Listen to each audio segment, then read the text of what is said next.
Juicers, this is Edward. Thank you for tuning in to another episode of Spirit Juice No Additive. I got a cold today, so it's been a while. It's been like, 2 weeks since I posted. I've since left the facility. Um, wasn't a good fit at all. However, I do feel a lot better. Um, Bipolar is still out there to be reckoned with, but I need to find a new psychiatrist so that I can get the medication tweaked up. But I was just coming on to talk about Shanquilla and some of the other things that I've been taking a look at since I've been back home. I came back home Friday, I think I want to say. Was it Friday? I think it was Friday. It was Friday. Came back home and it was just a nightmare. It was a nightmare. First of all, it was a gay facility.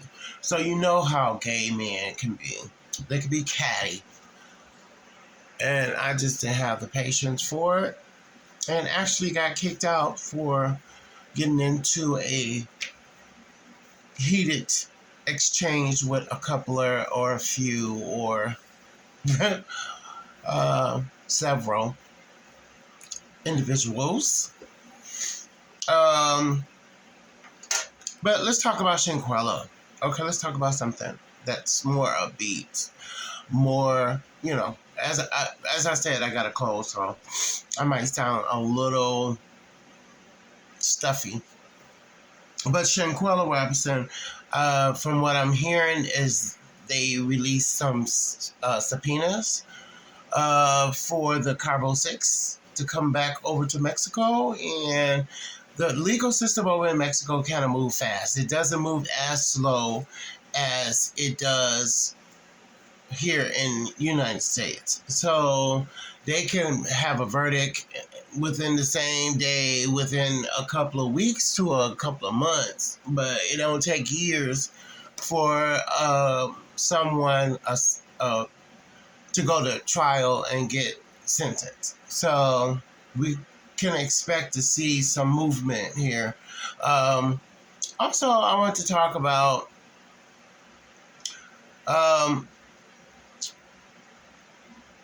as we're talking about Shanquella, I just wanted to talk about how messy this all seems. I mean, the dates, the times, people were able to leave the country. Typically in Mexico, the rule is that they have to stay there and be questioned when there's a dead body involved. But however, the Carbo6 outside of Shanquella was able to leave the country. Maybe they paid somebody, who knows. People are saying money was stolen from Shanquella, but exact amounts haven't been disclosed. It just seemed very corrupt and it doesn't seem like it moves smoothly, that there's a lot of circumstances that can pour into this whole criminal process over in Mexico. Mainly money. Like if you got some, you could possibly avoid some of the normal channels. But outside of that, there's nothing very new about Shanquella and that whole trial process or that whole criminal process that's going on over in Mexico. Also, I want to talk about Switch. Suicide. A very unfortunate situation. I look forward to seeing him on Ellen when she was on air. And it was just a surprise. I heard about it in the treatment center, which was surprising to me because I had heard he had put out a TikTok, and then next thing we know, he's passed away. So that's very sad. Mental health, again, is very real. And that's why it's so important as African Americans that we inform other people, we get assessed, we encourage assessments, and we encourage treatment of mental health, because the situations, the consequences thereof can be very devastating, deletion of self and things of that nature. They saying, as usual on the internet, they're putting out stuff that may or may not be true in regards to his wife. I don't want to repeat it here on my channel, but it just seems like they trying to muddy the waters here and place blame as people normally do when, somebody is deleted. So that'll be interesting to see how that falls out. I also want to talk about Love and Marriage Huntsville. Kimmy has found out that she has 2 lumps in her breast and that they're cancerous, and that she's going to be doing radiation and stuff like that. I don't know if they're cancerous or not, but she has 2 lumps. But I know she's going through the normal procedures to get those lumps removed, which is chemo and radiation, which is very sad because I really like Kimmy. I really like her. So it's always sad when someone finds out that, something like this, this type of health problem exists. I feel sorry for her son and all of that. I'm hearing that Martel and Sheree have ended their relationship. They've deleted each other off each other's social media, Instagram, social media platforms. He recently did a wine tasting for Huntsville, because the last one he had, as we remember, was in Atlanta. So now he's had one for Huntsville, and it looks like it turned out pretty nice. Everybody was getting along. Melody, of course, didn't show up because she's upset that Martel went and told his baby mama that she had COVID or tested positive for COVID. That's very stupid in that Melody, he does have a son. He was exposed to you. The kids was exposed to you. Why wouldn't he tell his baby mama, who has been exposed as well to Martel and the kids, who have been exposed to you, and you have tested positive for COVID? So I don't understand what the big deal is, unless she's trying to have a problem with Martel, because it looked like there was a little chemistry on this last vacation that they had with the kids, the baby mamas. I mean, not the baby mamas, their mamas. It seemed like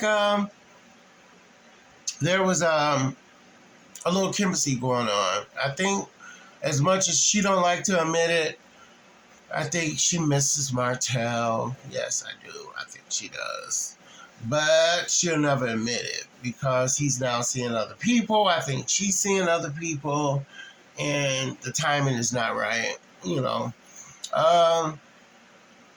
Also, this new reunion that's coming up seems like it's going to be very tasty, and a lot of things are going to be falling out of the sky.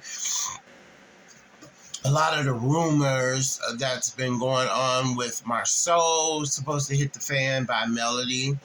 We're going to see Martel kind of defend her, and then Melody going to lash out at him and disclose some information that he don't want disclosed. So from what I hear, he's going to run off the stage crying.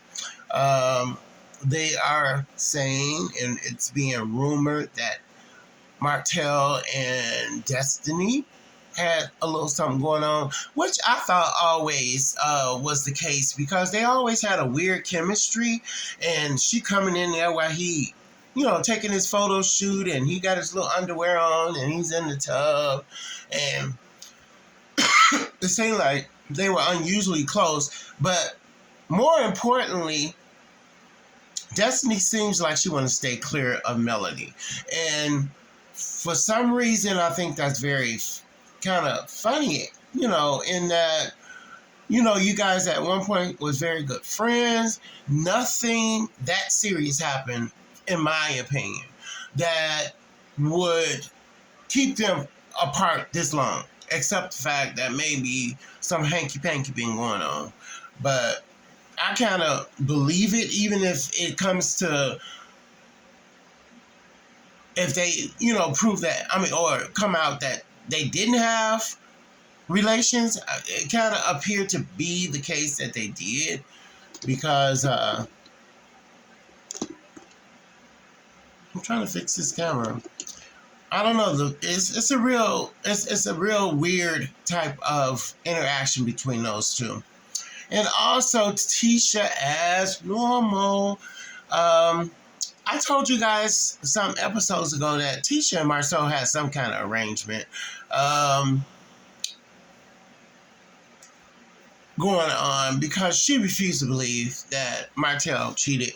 And I think it's intentional. And I don't think she really cares that he had something going on. Maybe she had something going on too. Maybe there was an agreement that, they have an open marriage or something, or as long as he don't bring any, semblance of a relationship, outside relationship, into the household, that she could put up with just about anything. Because she ain't trying to hear Melody. Melody on this new reunion is supposed to talk about her friend, a hairdresser, that oh my goodness, my camera going on.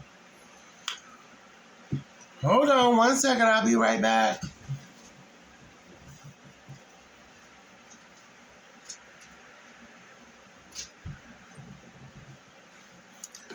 Okay, I got it. Bear with me.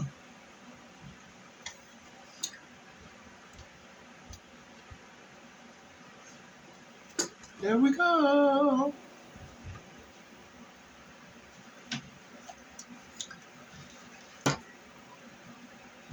Okay, I'm back. But Melody is supposed to bring up the fact that the girl that used to do her hair was going to meet them on a girls' trip. I think in Atlanta. I don't know, but she was going to disclose to Tisha that her and Marcel had been having an affair, and she didn't know he was married.